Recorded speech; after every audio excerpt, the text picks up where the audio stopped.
بسم اللہ الرحمن الرحیم۔ ہمارا آج کا سبق اوور کوٹ جو غلام عباس کی تحریر ہے۔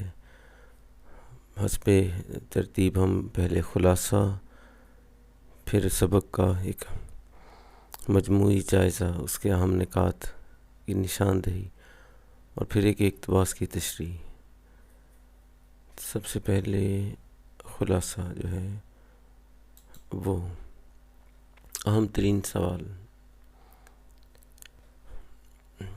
اس افسانے کے حوالے سے سب سے خوبصورت سوال تو سبق کا خلاصہ ہی بنتا ہے۔ جنوری کی ایک شام کو ایک خوشپوش نوجوان ڈیوس روڈ سے مال روڈ پر پہنچا اور چیرنگ کراس کی طرف ٹہلتا ہوا چل دیا۔ چمکتے مہکتے بالوں اور باریک مونچھوں والے اس سجیلے جوان نے بادامی رنگ کا اوور کوٹ پہن رکھا تھا، کاج میں ادھ کھلا گلاب، سر پر ترچھی فیلٹ ہیٹ، سفید سلکی گلو بند، ایک ہاتھ میں بیت کی چھڑی جبکہ دوسرا ہاتھ اوور کوٹ کی جیب میں ڈالے، یہ بانکا بدن چیرتی سرد ہوا سے بے نیاز چلتا رہا۔ کئی تانگے اور ٹیکسی والے بھی اس کے پاس آ کر رکے، مگر وہ نو تھینک یو کہہ کر ٹال دیتا۔ وہ کبھی جھوٹ موٹ بال پھینکتا تو کبھی سیٹی پر کوئی دھن بجاتا۔ باغ جنا کے پاس پہنچا تو کچھ بچوں کو کھیلتا دیکھ کر رک گیا۔ بچوں کے جانے کے بعد وہ بھی آگے بڑھ گیا۔ اب مال روڈ ہی نہیں، فٹ پاتھ پر بھی لوگوں کا ہجوم بڑھ گیا تھا۔ نوجوان سیمنٹ کے بینچ پر جا بیٹھا۔ وہ لوگوں کے چہروں سے زیادہ ان کے لباس کی طرف دیکھتا۔ اس کا اپنا اوور کوٹ پرانا ہونے کے باوجود دیدہ زیب تھا۔ نوجوان نے گزرتے ہوئے ایک پان سگریٹ والے سے 10 کے نوٹ کی ریزگاری مانگی اور پھر ایک انی کا سگریٹ خرید کر کش لگانے لگا۔ ایک ننھی سفید بلی بھی سردی سے ٹھٹرتی پاس آ بیٹھی اور وہ اسے سہلانے لگا۔ 7 بجے اس نے پھر مٹر گشت شروع کی۔ راستے میں ایک ریستوران کے باہر لوگوں کے ہجوم کے پاس چند لمحے ٹھہرا، پھر ایک بک سٹال میں جا کر کتابوں کا جائزہ سا لیا۔ نوجوان قالینوں کی ایک دکان میں گیا اور ایک ایرانی قالین کی قیمت پوچھ کر آگے بڑھ گیا۔ دکان سے نکل کر کاج میں اٹکا ادھ گلا گلاب درست کیا اور چلنا شروع کر دیا۔ اب وہ ہائی کورٹ کی عمارت کے سامنے سے گزر رہا تھا۔ شام سے اب تک اس کی چونچالی میں کوئی فرق نہیں آیا تھا، نہ ہی اس کے چہرے پر تھکاوٹ کے کوئی آثار تھے اور نہ ہی کوئی چہرہ اسے اپنی جانب متوجہ کر پایا تھا۔ ایک بار اس نے اپنی بیت کی چھڑی کو ایک انگلی پر گھمانے کی ناکام کوشش بھی کی۔ اپنے ارد گرد کی دنیا سے بے خبر، اپنے آپ میں مست یہ نوجوان جب سڑک پار کر رہا تھا تو پیچھے سے آتی ہوئی اینٹوں سے بھری ایک لاری نے اسے بری طرح سے روند ڈالا۔ اسے فوراً ہسپتال پہنچایا گیا۔ اس شام شعبہ حادثات میں مسٹر خان، مس گل اور مس شہناز ڈیوٹی پر تھے۔ دونوں ٹانگوں کے کچلے جانے اور بہت سا خون بہہ جانے کے باوجود جب اسے ہسپتال لایا گیا تو اس میں رمق بھر جان باقی تھی۔ سنگ مرمر کے فرش پر لٹانے کے بعد سب سے پہلے اس کا اوور کوٹ اتارا گیا۔ نرسیں یہ دیکھ کر حیران رہ گئیں کہ اوور کوٹ کے نیچے نیک ٹائی یا کالر تو کیا، سرے سے قمیص ہی نہ تھی۔ نیچے صرف ایک پھٹا ہوا سویٹر، جس کے نیچے اس سے بھی بوسیدہ ایک بنیان تھی۔ جسم پر میل کی تہیں جم رہی تھی، البتہ گلے پر پاؤڈر خوب چھڑکا ہوا تھا۔ رسی نما ٹائی سے بندھی پتلون گھٹنوں سے کھسک چکی تھی۔ چمکتے بوٹوں کے اندر بے جوڑ جرابوں میں سے نوجوان کی میلی ایڑیاں جھانک رہی تھیں۔ اب وہ دم توڑ چکا تھا۔ کپڑے اتارنے میں اس کا چہرہ بھی اب دیوار کی جانب مڑ گیا تھا، جیسے داغ ایوب برہنگی ظاہر ہو جانے کے بعد وہ اپنے ہم جنسوں سے آنکھیں چرا رہا ہو۔ اس کے اوور کوٹ کی جیبوں سے ایک سیاہ کنگا، 6.5 آنے، بجھا ہوا آدھا سگریٹ، ایک ڈائری، گراموفون ریکارڈوں کی ایک فہرست اور اشتہارات برآمد ہوئے۔ افسوس کہ اس کی بیت کی چھڑی اس حادثے کے دوران کہیں کھو گئی تھی۔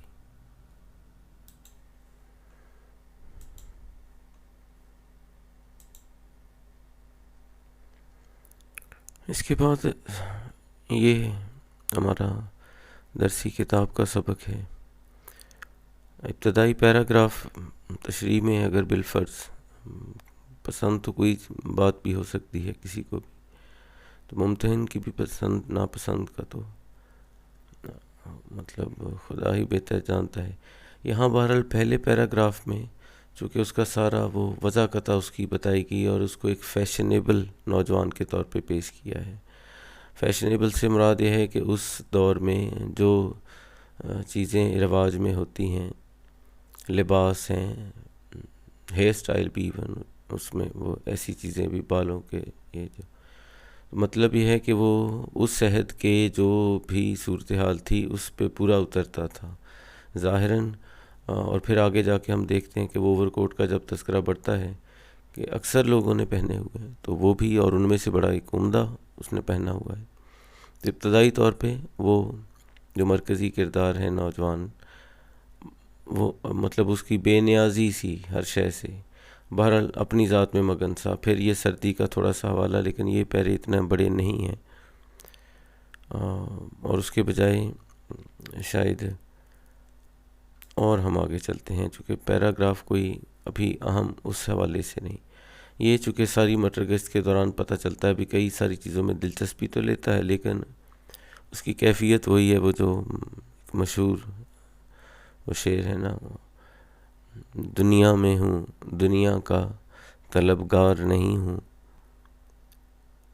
دنیا میں ہوں دنیا کا طلبگار نہیں ہوں، بازار سے گزرا ہوں خریدار نہیں ہوں۔ یہ جو صورتحال ہے یہ بظاہر ایسی قالینوں کی دکان، اور پھر وہ آگے تک یہ اس کی مٹر گشت، چونکہ مٹر گشت سے مراد ہی ایسے چہل قدمی بھی ہے، بے مقصد سی بھی ہے، ٹھیک ہے، اور ایک طرح کی آوارگی ہے۔ تو اس کے بعد کوئی صورتحال ایسی ہے کہ یہ شاید حادثے تک جو معاملہ ہے،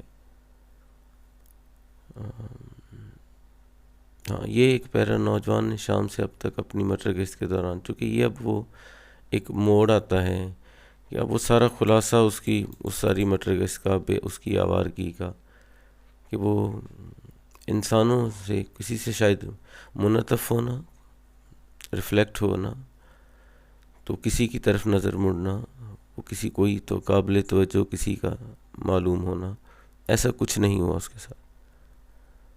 اور اب یہ کہ ان میں کوئی جاذبیت تھی یا نہیں تھی، اور یا یہ کہ وہ ہی وہ خود اپنی ذات سے باہر وہ کسی چیز کا اس کی خبر ہی نہیں ہے اسے، اور پھر اسی بے خبری اور بے دھیان صورتحال میں وہ حادثہ پیش آ گیا۔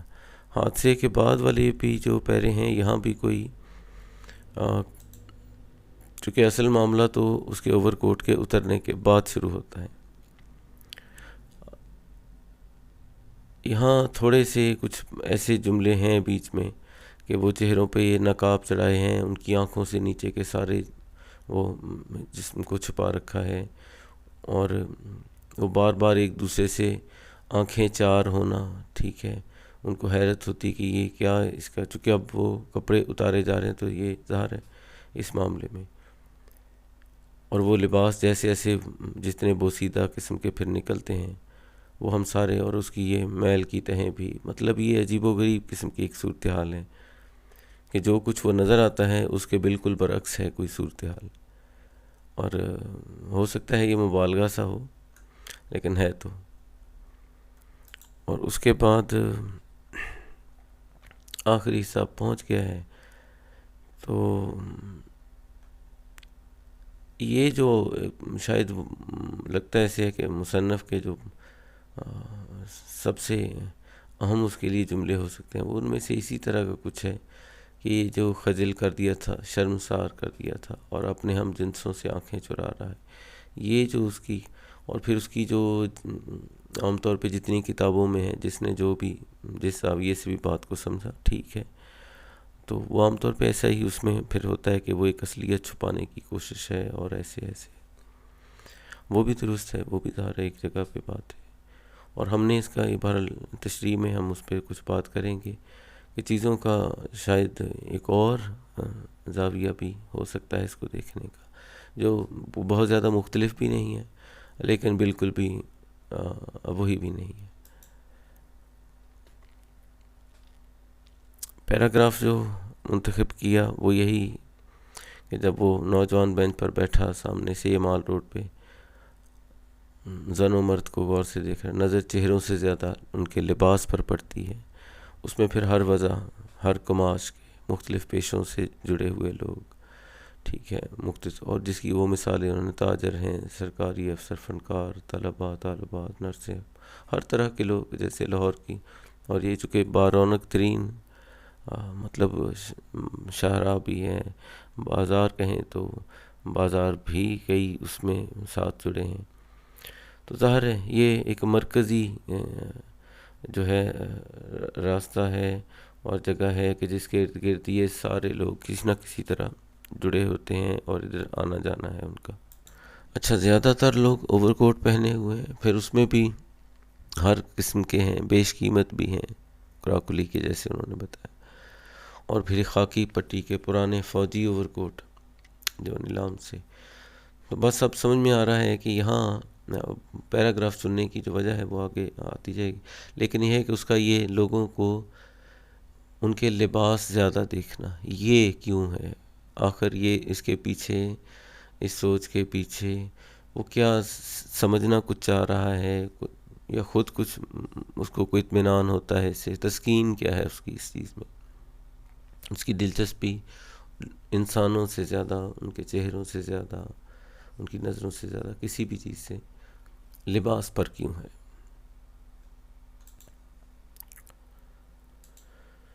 سب سے پہلے سیاق و سباق، یعنی پہلے تو اس کا حوالہ متن جو ہے، دو چیزیں ہیں، سبق عنوان، اور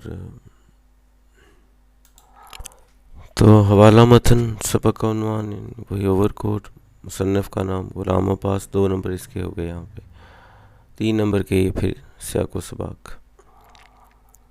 تشریح طلب اقتباس سے پہلے افسانے کا مرکزی کردار بادامی رنگ کا ایک شاندار اوور کوٹ پہنے ڈیوس روڈ سے مال روڈ پر آتا ہے اور چیرنگ کراس کی طرف خرامہ مٹر گشت شروع کر دیتا ہے۔ راستے میں اداسی میں ڈوبے باغ جناح سے ذرا آگے کچھ بچے گھاس کے ایک میدان میں کھیل رہے تھے۔ ان کے جانے کے بعد نوجوان کی نظر ایک سیمنٹ کی بینچ پر پڑی تو وہاں آ بیٹھا۔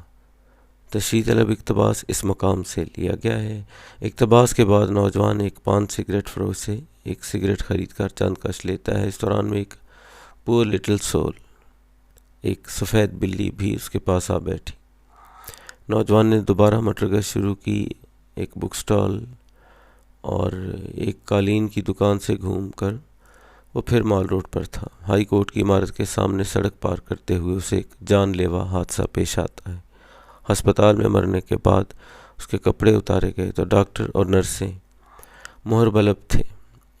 بادامی رنگ کا اوور کوٹ اس کی اصل حالت پر مکمل پردہ نکلا۔